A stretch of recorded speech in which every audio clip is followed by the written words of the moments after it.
धन्यवाद देते हैं प्रभु को आज की शाम के लिए और उसके अद्भुत काम के लिए धन्यवाद देते हैं। आज हम हमारे लिए पुराने नियम से भजन संहिता इसका 119 अध्याय निकालेंगे और 89 वचन से हम 96 वचन तक पढ़े। परमेश्वर की व्यवस्था में विश्वास। इस प्रकार लिखा हुआ है, हे यहोवा, तेरे वचन आकाश में सदा का स्थिर रहता है। तेरी सच्चाई पीढ़ी से पीढ़ी तक बनी रहती है। तूने पृथ्वी को स्थिर किया, इसलिए वह बनी है। वे आज के दिन तक तेरे नियमों के अनुसार ठहरे हैं, क्योंकि सारी सृष्टि तेरे अधीन है। यदि मैं तेरी व्यवस्था से सुखी न होता तो मैं दुख के समय नष्ट हो जाता। मैं तेरे उपदेशों को कभी न भूलूंगा, क्योंकि उन्हीं के द्वारा तूने मुझे जिलाया है। मैं तेरा ही हूँ, तू मेरा उद्धार कर, क्योंकि मैं तेरे उपदेशों को की सुधि रखता हूँ। दुष्ट मेरा नाश करने के लिए मेरा घात में लगे हैं, परंतु मैं तेरी चुनौतियों पर ध्यान करता हूँ। जितनी बातें पूरी जान पड़ती है उन सबको तो मैंने अधूरी पाया, परंतु तेरी आज्ञा का विस्तार बड़ा है। आमीन। आइए और एक निकालेंगे, मत्ती रचित सुसमाचार, नए नियम में से मत्ती रचित सुसमाचार इसका 22 अध्याय 1 से लेके 14 वचन। यीशु फिर उनसे दृष्टांतों में कहने लगा, स्वर्ग का राज उस राजा के समान है जिसने अपने पुत्र का विवाह किया, और उसने अपने दासों को भेजा कि निमंत्रित लोगों को विवाह के भोज में बुलाए, परंतु उन्होंने आना न चाहा। फिर उसने और दासों को यह कहकर निमंत्रित लोगों से कहो, देखो मैं भोज तैयार कर चुका हूँ। मेरे बैल और पले हुए पशु मारे गए हैं और सब कुछ तैयार है, विवाह के भोज में आओ। परंतु वे उपेक्षा करके चल दिए, कोई अपने खेत को, कोई अपने व्यापार को। अन्य लोगों ने जो बच रहे थे उसने दासों को पकड़कर उनका अनादर किया और मार डाला। तब राजा को क्रोध आया और उसने अपनी सेना भेजकर उन हत्यारों का नाश किया और उनके नगर को फूंक दिया। तब उसने अपने दासों से कहा, विवाह का भोज तो तैयार है, परंतु निमंत्रित लोग योग्य नहीं ठहरे। इसलिए चौराहे पर जाओ और जितने लोग तुम्हें मिले सबको विवाह के भोज में बुला लाओ। अंत उन दासों ने सड़कों पर जाकर क्या बुरे क्या भले जितने मिले सबको इकट्ठा किया और विवाह के घर अतिथियों से भर गया। तब राजा अतिथियों को देखने भीतर आया तो उसने वहां एक मनुष्य को देखा जो विवाह के वस्त्र नहीं पहने था। उसने उससे पूछा, हे मित्र, तू विवाह का वस्त्र पहने बिना यहाँ क्यों आया? उसके मुंह बंद हो गया। तब राजा ने सेवकों से कहा, इसके हाथ पांव बांधकर उसे बाहर अंधियारों में डाल दो, वहां रोना और दांत पीसना होगा, क्योंकि बुलाए हुए तो बहुत है, परंतु चुने हुए थोड़े हैं। परमेश्वर पढ़े गए हुए वचनों के द्वारा हमें आशीषित किए। आज हम अपना बाइबल स्टडी शुरू करने वाले हैं और हमने देखा है, आज जो अध्याय हमने पढ़ा है 22 मत्ती रचित सुसमाचार इसका 22 अध्याय, यह है विवाह भोज का दृष्टांत। एक राजा ने अपने बेटे की शादी की खुशी में क्या किया है, रिसेप्शन दिया हुआ, बड़ी पार्टी दी हुई। और देखते हैं राजा के जो दोस्त थे, अब देखते हैं इसमें ऐसा लिखा हुआ है, ये सब दृष्टांत ईसा मसीह अपने चेलों के साथ और जो लोग उसके पास आते थे उनसे कहा है, उन्हें ये बताया। तो हम देखते हैं कि विवाह का मंडप सजाया गया है, राजा का घर सजाया गया है और अच्छा भोजन बनाया गया है। यहाँ पर लिखा हुआ या नॉनवेज का भोजन चल रहा था। आजकल हमें नॉनवेज ज़्यादा पसंद आता है, तो वो सबके लिए नॉनवेज उस ज़माने में भी बना दिया। और हम देखते हैं राजा ने उसके जो दोस्त थे, राजा के दोस्त यानी राजा के हैसियत के लोग हो गए ना, उसके समान हो गए, जो काफ़ी पैसे वाले हो गए या व्यापार, यहाँ पे जैसा लिखा हुआ है व्यापार करने वाले लोग हो गए या धन दौलत होगा, उन्हें अपना अपना काम होगा। तो ऐसे लोगों को उसने निमंत्रित किया जो उसके दोस्त थे, जो उसके बराबरी के थे। तो हम देखते हैं यहाँ पर क्या हुआ, वो जो आमंत्रित थे जिनको उन्होंने बुलाया था, तो उनमें से क्या है, कोई भी वहाँ पर नहीं गया। सबने अपने अपने कारण दिए। किसी ने कहा मेरे अभी शादी हुई है, मुझे घर अपना बसाना है। कोई कहता है कि मैंने अभी बैल खरीद लिए हैं, मुझे उनको देखने जाना है। कोई कहता है मुझे व्यापार करना है, मेरा बिजनेस है, मैं वो करने जाता हूँ। हमारे भी ज़िंदगी में ऐसा ही होता है। कुछ समय हम परमेश्वर हमें उसके बेटे की शादी के लिए आमंत्रित करता होगा, या स्वर्ग के राज्य में परमेश्वर हमें बुलाता है, या परमेश्वर ये चाहता है कि वो हमारे निकट आए और हम परमेश्वर के निकट आए। परमेश्वर हमारे जीवन में परमेश्वर प्राप्त करने का कुछ समय देता है कि हम परमेश्वर को पा सके। पर उस वक्त हम क्या करते, हमारा नौकरी, धंधा, काम काज, घर, संसार, इन सबों में हम लोग अपना क्या करते, जीवन व्यतीत करते। फिर जिंदगी में कभी कभी संकट आते हैं, तभी हमें परमेश्वर क्या होता है, याद आता है। फिर हम परमेश्वर के पास जाते हैं, अभी मेरे पर ये संकट आया तो मुझे इससे छुड़ा दे। और वो फिर उसके बाद फिर वही होता है कि हम संकट से बाहर निकलते हैं, हम अच्छे होते हैं, बीमारी चंगे होते हैं, और हमारे दुनियादारी के काम में हम क्या होते हैं, लग जाते हैं। और फिर से क्या होता है, परमेश्वर को भूल जाते हैं जो हम पर अनुग्रह करता है, जिसने हम पर अनुग्रह किया है। इसी प्रकार हम देखते हैं जब उसे गुस्सा आया तो उसने क्या किया, अपने सैनिकों को भेजा, और जिनको आमंत्रित दिया था वो नहीं आया तो उन्हें खत्म कर दिया, उनका नाश कर दिया। तो भी परमेश्वर बहुत सहनशीलता से हमारी जिंदगी में हमें क्या है, उसके पास बुलाने का चांस देता है। 1 साल गया, 2 साल गया, 3 साल गया, जब तक हमारी पूरी आयु खत्म होती नहीं तब तक परमेश्वर हमें पुकारता। क्या बहुत से पूरी दुनिया के लोगों को परमेश्वर पुकारता, वो आमंत्रण देता है, आओ स्वर्ग का राज मैंने तुम्हारे लिए बनाया, तुम इसमें रहने के लिए जगह ये खाली है। इसीलिए यीशु मसीह हमेशा कहते थे कि मैं जाता हूँ और तुम्हारे लिए क्या जगह बनाता हूँ, और फिर आकर मैं तुम्हें वहां पर ले जाऊंगा। हम देखते हैं कि ये परमेश्वर का पुत्र इस दुनिया में इसलिए आया है कि कोई भी व्यक्ति नाश न हो जाए। तो परमेश्वर ने जो स्वर्ग में जगह बनाई हुई है, जो हमें देना चाहता है, उसमें हमारा निवास हो। है ना, हम देखते कि उत्पत्ति के पहले ग्रंथ में परमेश्वर ने अपने हाथों से हमें क्या की, बनाया है। और परमेश्वर चाहता है कि अगर उसने अपने हाथों से बनाया है तो ये मट्टी का जीवन एक बार खत्म होने के बाद हम सार्वकालिक न खत्म होने वाले जीवन में प्रवेश करें। इसलिए परमेश्वर हमें क्या करता है, निमंत्रण देता है, हमें बुलाता है, तुम आ जाओ मेरे पास, आ जाओ शादी के लिए, खाना बना है, सब तैयारी हो गई है, हमें क्या करना है, एंजॉय करना है, हमें तुम्हारे स्वर्ग के राज्य में तुम आना चाहिए। और हम देखते हैं ये जो लोग थे, ये क्या हुए, अपने जिंदगी में व्यस्त थे, उन्हें परमेश्वर के लिए टाइम नहीं था, राजा की मेजबानी में जाने के लिए वक्त नहीं था। राजा बोला तो उसके मन में, राजा बोला तो अनुशासन करने वाला, शासन करने वाला, उसके मन में आई हुई बात वो क्या करने वाला, पूरा करने वाला। उसे कोई रोक सकता है क्या? कोई भी इंसान परमेश्वर को रोक नहीं सकता।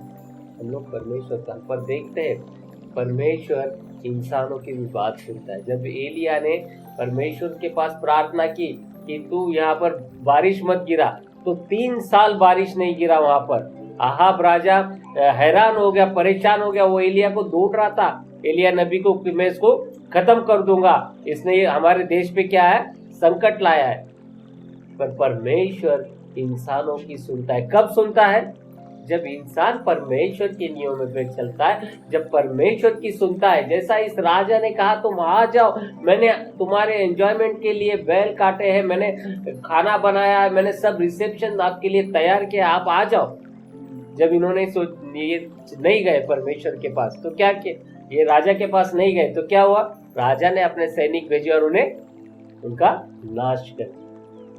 परमेश्वर हमें बुलाता है, परमेश्वर हमें क्या करता है, आवाज देता है, वो अपने पास बुलाता है, हम लोग कान नहीं देते उसके बाद। हम लोग क्या करते हैं, आज है ना, आज दोपहर सुबह प्रेयर नहीं करेंगे, शाम को करेंगे, आज बाद में परमेश्वर, हमारा सब काम होने के बाद परमेश्वर के पास जाएंगे।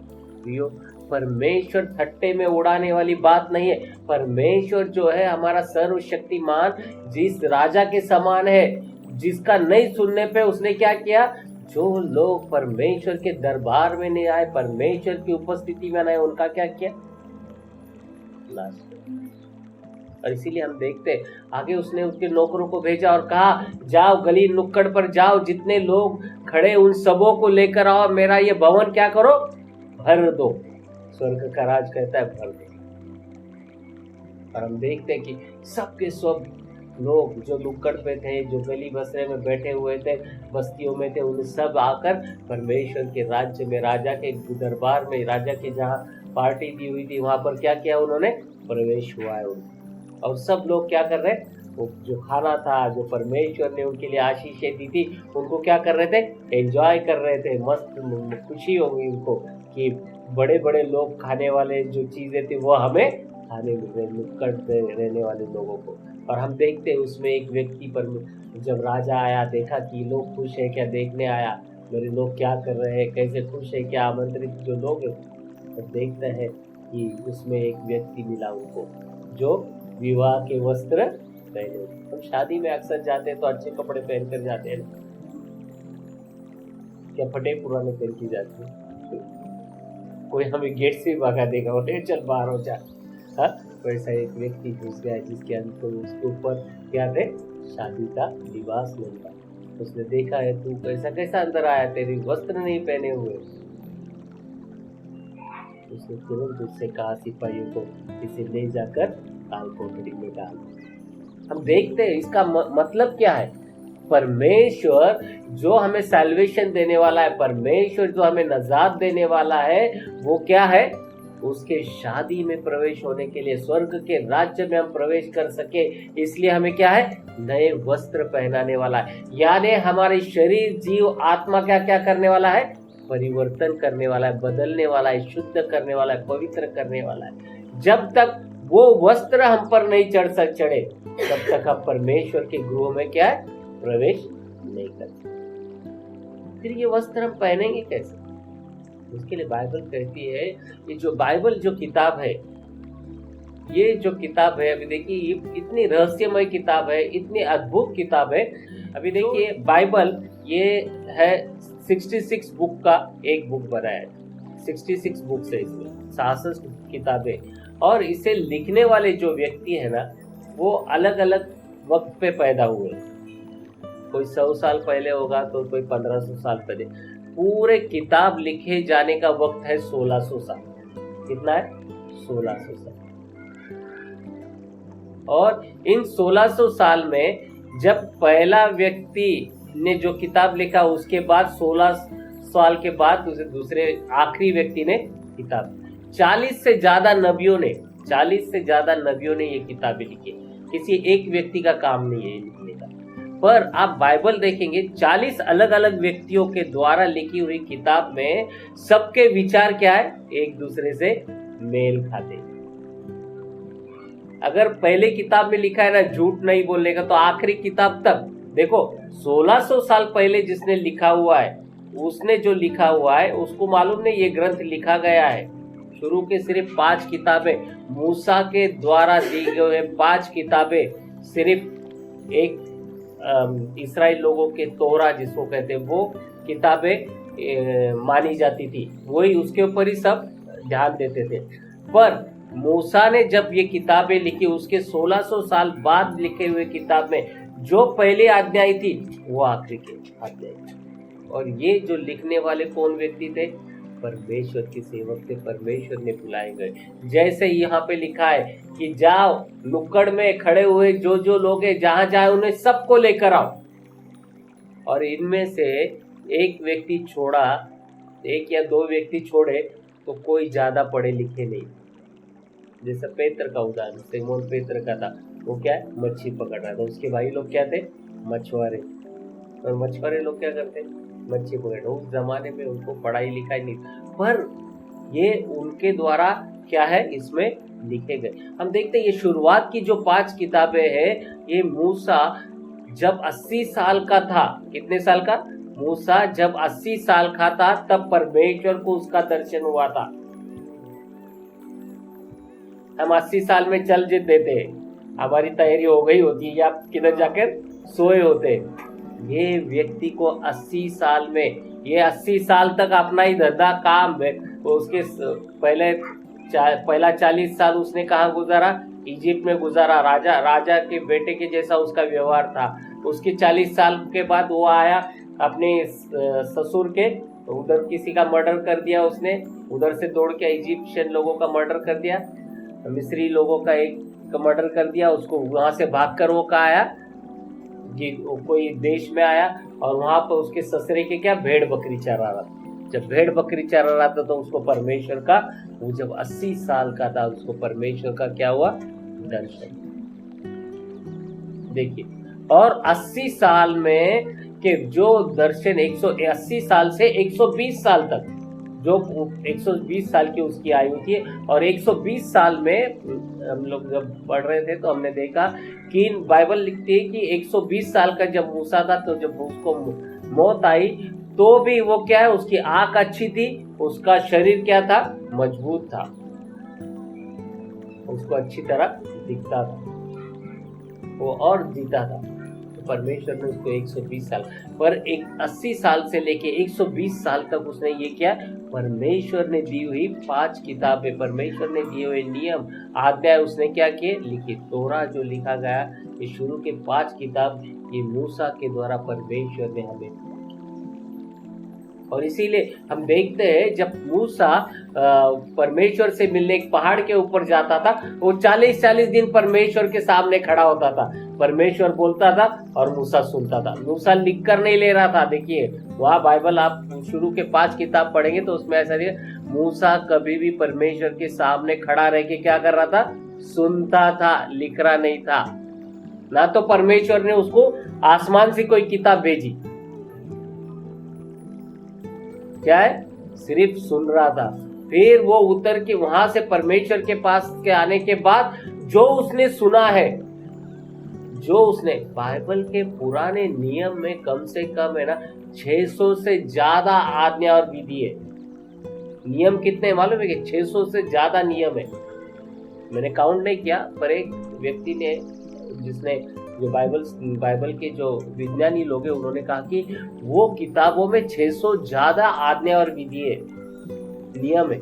और मूसा जब नीचे उतर के आता था तो वो अपने लोगों को क्या करता था, वो बातें जो परमेश्वर से उसने सुनी थी वो क्या करता था, बताता, और वो लिखी जाती थी। और इस तरह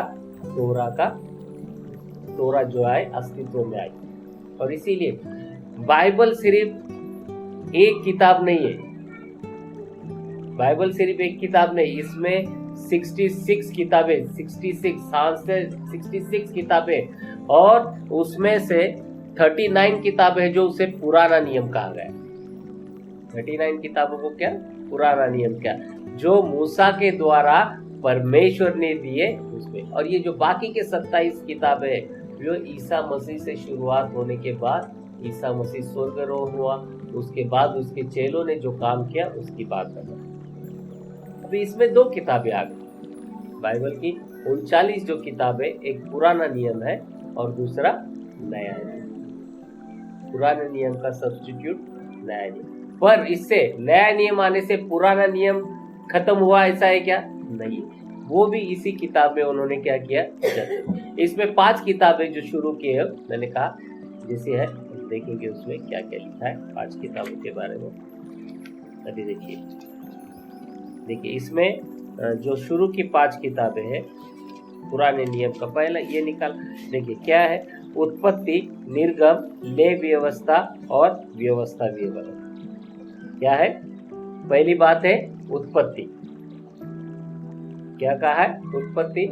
उत्पत्ति का मतलब क्या है, बनाना जाना, बनाया जाना, किसकी रचना की जाना, यानी उत्पन्न हुआ, बनाया गया। यानी इसमें ये जो उत्पत्ति का जो किताब है, इसमें हम देखते हैं कि स्वर्ग, पृथ्वी, मनुष्य और सारा संसार परमेश्वर ने किस तरह बनाया है। यानी पृथ्वी कैसे बनाई, पेड़ कैसे आए, जानवर कैसे बन गए, मनुष्य कैसे बन गया, और इसमें ही हम देखते हैं मनुष्य परमेश्वर से दूर कैसे हुआ, और मनुष्य कैसे, फिर परमेश्वर ने कैसे उसके लोगों को चुना, अब्राहम आया, फिर परमेश्वर ने उत्पत्ति की किताब में हम अनेकों कहानियां पढ़ते। कहानियां यानी इतिहास है, स्क्रिप्चर्स जिसे कहा गया। स्क्रिप्चर्स यानी एक मराठी में उसका यानी धर्म ग्रंथी का, स्क्रिप्चर्स यानी धर्म ग्रंथी होता है। पर इसमें जो है ना, उत्पत्ति के किताब में हम देखते हैं कि परमेश्वर ने आदम हवा को बनाया, सृष्टि की रचना की, अलग अलग जानवर बनाए, पेड़ बनाए, सब अद्भुत रीति से बनाए उत्पत्ति में। और उसमें ही हमने देखा कि परमेश्वर ने एक ऐसे व्यक्ति को अपने तरफ बुलाया। जब ये मनुष्य बनाने के बाद जब परमेश्वर की ने जो लोग थे बढ़ते गए, तो परमेश्वर ने जो आशीष दिया था उसके अनुसार परमेश्वर ने क्या कहा, जब मनुष्य बनाने के बाद जाओ फलद्रुप हो और पृथ्वी क्या करो, जो पृथ्वी है, जो धरती है, वो क्या करो, भर दो। पूरी क्या है, भर दो। सुनसान रखो ऐसा कहा क्या, नहीं, परमेश्वर ने क्या कहा, उनके आशीष दी, भर दो। और हम देखते हैं आज पूरी दुनिया का पॉपुलेशन कितना तो करोड़ है। आज हमारे देश का 150 करोड़ के आसपास हो रहा है।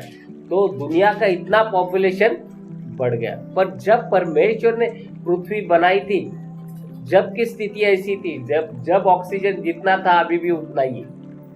हवा में ऑक्सीजन का परसेंटेज 20 ही है, उसके साथ नाइट्रोजन है 79, उतना ही है, 1% मिक्स, और उसमें कोई बदल नहीं हुआ।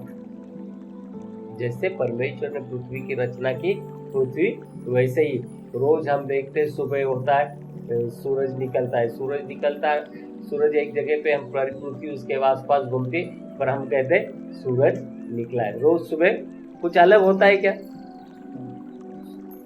रात 24 घंटा रहती है क्या, नहीं, सुबह 12 घंटे के बाद होता है। हम देखते हैं उसमें कोई भी बदलाव नहीं हुआ। परमेश्वर ने अद्भुत रीति से मनुष्य को बनाया, पृथ्वी बनाई। उसके लिए उत्पत्ति अगर आप ध्यान से पढ़ोगे ना, तो आपको नजर आएगा परमेश्वर के सामर्थ्य का काम किसमें नजर आएगा, उत्पत्ति में नजर आएगा। अरे परमेश्वर ने कहा और पृथ्वी बनी। और उसी में हमें एक नजर आता है कि परमेश्वर जो था वो उस वक्त अकेला नहीं था। परमेश्वर था और उसके साथ पृथ्वी बनाने वाला कोई व्यक्ति।